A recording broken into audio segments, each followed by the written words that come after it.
Bab 37.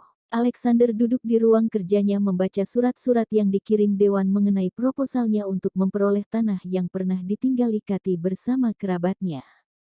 Ruben, ketua Dewan, ingin dia menandatangani beberapa dokumen dan jika itu dilakukan dia bisa menambahkan tanah ke kerajaannya.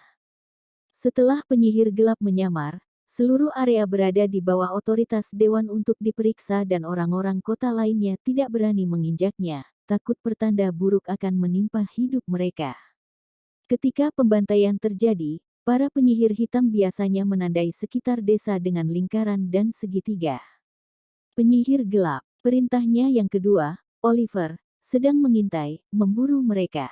Jika penyihir hitam bisa punah itu hebat, pikirnya dalam hati.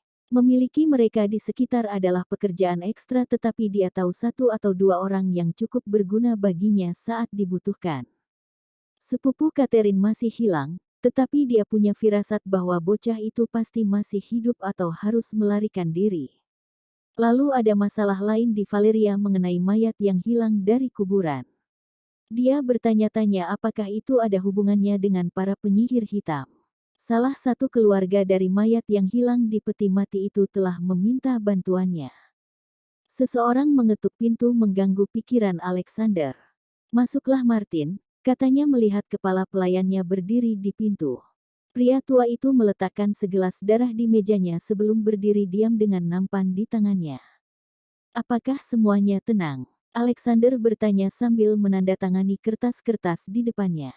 "Baik tuanku, aula telah dibersihkan dan kembali seperti semula kecuali labu yang akan diturunkan besok. Dan para tamu, semua orang telah pergi kecuali Tanners. Bolens dan Miss Caroline telah tinggal kembali menggunakan kamar tamu di bawah seperti yang Anda minta." Pria tua itu menjawab segera, "Kami memiliki 2 penyusup tetapi mereka melarikan diri. Sayang sekali, kita bisa menggunakannya untuk halau tahun depan." Mengambil dokumen, Alexander membuka laci untuk meletakkannya di dalamnya sebelum menguncinya dengan kunci. Mengambil gelas, dia membawanya ke bibirnya sebelum meminumnya, menikmati cairan di lidahnya. Setelah dia menyelesaikannya, kepala pelayan mengambil gelas kosong dan berjalan menuju pintu. "Ada apa, Martin?" Alexander bertanya melihat orang tua itu berhenti. Miss Welcher dan teman-temannya belum kembali, pria itu memberitahu tuannya, berpikir tuannya mungkin ingin tahu. "Terima kasih, Martin. Anda bisa pergi malam ini." Alexander mengangguk dan melihat Martin menundukkan kepalanya sebelum meninggalkan ruangan. Pergi ke kamarnya, dia berganti pakaian yang lebih nyaman untuk malam itu. Mengambil kucingnya Areo di lengannya, dia pergi ke serambi untuk melihat lanskap kerajaannya, menyandarkan punggungnya di dinding. Kekaisaran Valeria yang dibangun kakeknya, Vlad Delcroft. Pepohonan hijau yang rimbun memenuhi di depan rumahnya. Nicholas dan Alexander adalah satu-satunya yang merupakan penerus kekaisaran Lord asli sementara utara dan selatan memiliki garis keturunan Lord yang berbeda. Malam lebih dingin dari kemarin dan dia melihat sekelompok 6 orang berjalan melewati ujung hutan dan menuju pintu masuk mansion. Membungkuk, dia menurunkan Areo saat kucingnya mengibaskan ekor hitamnya. Dia melihat Kati memeluk dirinya sendiri saat dia mendengarkan salah satu gadis berbicara dengan acuh tak acuh. Matanya tertuju pada pakaian yang dikenakannya, kemeja longgar dan celana panjang milik seorang pria. Apakah itu yang bersama mereka sekarang? Itu tidak mungkin. Kemeja itu ukurannya lebih besar daripada pria yang berjalan di sampingnya. Meskipun dia tampak menggemaskan, tidak cocok dengannya bahwa pakaian pria yang tidak dikenal dikenakan padanya. Desahan keluar dari bibirnya saat dia menyisir rambutnya dengan tangan untuk menariknya ke belakang, membiarkan setengah bagian jatuh di dahinya sementara sisanya disisir ke belakang. Peristiwa yang terjadi di aula tadi malam adalah sesuatu yang tidak dia pikirkan. Kati tampak sangat cantik dan dia terus mengawasinya sepanjang waktu dia berdansa dengan Putri Duke Hamilton.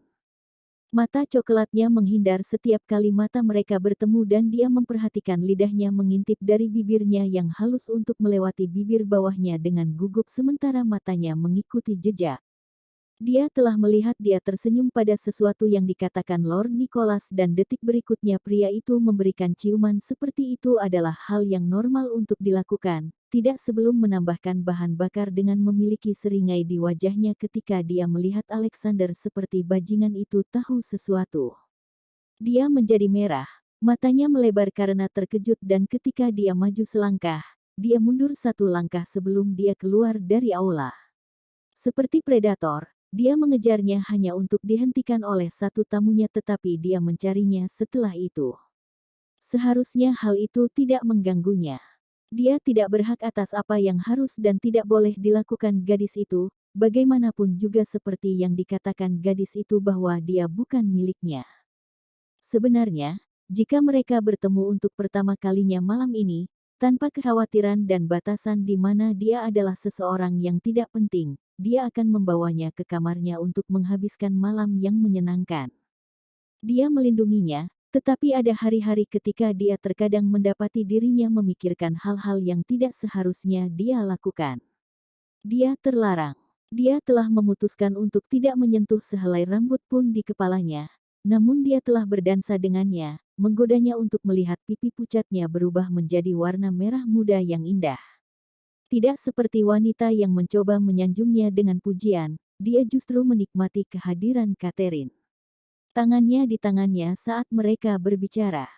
Lebih baik tidak mengasosiasikan dirinya dengan gadis itu, katanya pada dirinya sendiri. Alexander tahu betul bahwa Kathy tinggal hanya sampai dia tahu tentang keberadaan sepupunya. Sudah jelas sekali ditemukan, dia akan meninggalkan mansion.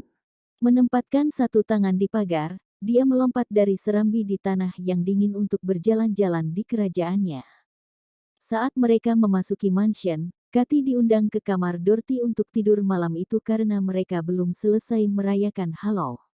Karena setiap kamar diberikan untuk dua orang dengan dua tempat tidur, Matilda dan Dorothy berbagi satu kamar sementara Cynthia dan Faye berbagi dua kamar dari mereka. Cory bekerja di pagi hari dan karena itu mengambil cuti untuk malam itu. Kelima wanita itu duduk di kamar Dorothy dan Matilda, bergosip tentang Halloween dan orang-orang yang menghadirinya. Saya tidak bisa mengalihkan pandangan dari para pria hari ini, kata Faye sambil meletakkan dagunya di kedua tangannya membuatnya tampak seperti boneka saat dia berbicara. Saya setuju. Ini adalah pemandangan pesta mewah bagi kami para wanita, Dorothy setuju. Kebanyakan dari mereka adalah vampir kelas tinggi atau manusia elit, komentar Matilda sambil menyeka pedang dengan kain coklat. Lord Alexander dengan lembut mengizinkan kami orang-orang di mansion untuk menghadiri Halloween. Bagaimana Anda bisa tahu jika seorang pria tampan dengan topeng? Kathy bertanya pada Dorothy dengan alis berkerut. Anda perlu memeriksa fitur-fitur seperti mata dan rahangnya. Rahang itu penting untuk diperhatikan, jawab temannya sambil menggosok rahangnya untuk menekankan maksudnya. Sungguh, Kathy menggumamkan pikirannya melayang ke rahang Alexander. Tuan Nicholas ada di sini, tahukah Anda? Cynthia bertanya pada mereka. Saat orang lain berbicara, Kathy tetap diam dan tampaknya mereka tidak menyadari apa yang terjadi. Dia senang tidak ada yang melihat Lord Nicholas mencium pipinya. Bagaimana tarian dengan Lord Alexander? Tanya Dorothy penasaran. Itu bagus, jawabnya ketika melihat temannya mengangkat alisnya. Bagus. Dan Kathy mengangguk. Cynthia yang telah mengamati Kathy berbicara. Lord Alexander mungkin tampak tertarik pada Anda, tetapi ingat begitu dia bercinta, Anda tidak lagi dibutuhkan, katanya sambil menatap langsung ke arah Kathy. Cynthia, seru Faye. Apa? Aku hanya mengatakan yang sebenarnya. Aku tidak ingin Kathy terluka, kata Cynthia dengan nada khawatir. Jangan terapkan pengalamanmu padanya. Tuan tidak mengambil wanita yang tidak mau dan kita semua tahu bagaimana vampir mendambakan kesenangan, Dorothy membela tuannya. Oh, kumohon, dengus Cynthia, dia akan mengubahmu menjadi mainan rusak dan kurasa kau tidak bisa memuaskannya, katanya puas. Kathy merasakan tusukan sakit saat wanita itu berbicara tentang pengalamannya. Bicaralah sendiri, kata Matilda, mata hijau kusamnya tertuju pada Cynthia. Kau tidak bisa menangkap minatnya dan sekarang kau merengek. Mendengar ini, Alis Kathy berkerut. Itu pasti berarti Cynthia telah tidur dengan Tuhan. Terserah, aku hanya menasihati. Aku mau tidur, kata Cynthia bangkit untuk berjalan keluar kamar sementara Faye memasang ekspresi minta maaf dan meninggalkan kamar. Jangan pedulikan dia.